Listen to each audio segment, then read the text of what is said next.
Poverty Among American Children, The Cold Hard Facts.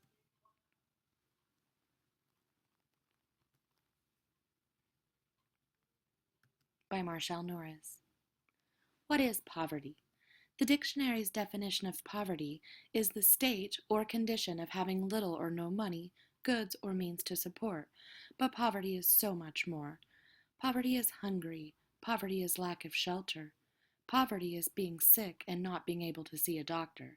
Poverty is not having a job. It's fear for the future, living one day at a time. Poverty is about not being able to participate in recreational activities, not being able to send children on a day trip with their schoolmates or even to a birthday party, not being able to pay for medications for an illness. Our vision of poverty often relies on visions from other countries, such as Africa. We see children starving on the streets, waiting to be fed. However, what we fail to see is that poverty is happening all around us, in our country too. From the little kids you ran into at the store, on the streets, or the neighbors next door, several kiddos are dealing with poverty every day, right beneath our eyes. The facts.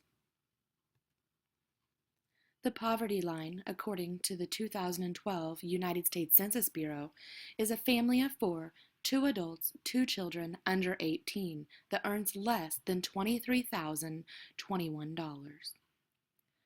46.5 million people live in poverty in the USA.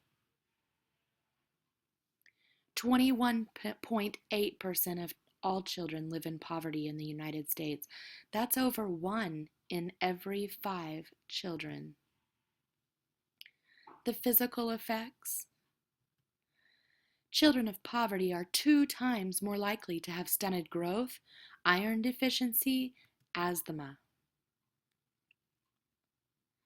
Undernutrition, along with the environmental factors associated with poverty, can permanently retard physical growth, brain development, and cognitive functioning. The effects on school performance. The most critical effect of child poverty in the classroom is what some researchers call school unreadiness, or the condition of 40% of American children who are not prepared for primary schooling. Children that live below the poverty line are 1.3 times more likely to have developmental delays or learning disabilities than those who don't live in poverty. More than 1/3 of children from low-income communities enters formal kindergarten classes already behind their peers, and by 4th grade, more than 50% of these children will not meet the standard for reading proficiency. More effects on school performance. Children living in poverty have a higher number of absenteeism or leave school altogether because they are more likely to have to work or care for family members. High school students from low-income families drop out of school 6 times as often as students from high-income families. Less than 30% of students in the bottom quarter of incomes enroll in a 4-year school. Among that group, less than 50% graduate. As you can see here from these state percentages, Kansas is ranked 18%. 18% of children in Kansas live in poverty.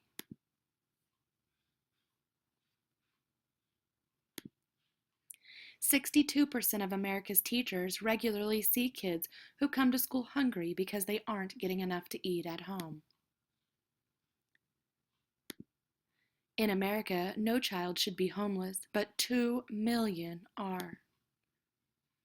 God never intended for one group of people to live in superfluous and inordinate wealth, while others live in abject, deadening poverty. Dr. Martin Luther King. What can we do in the classroom?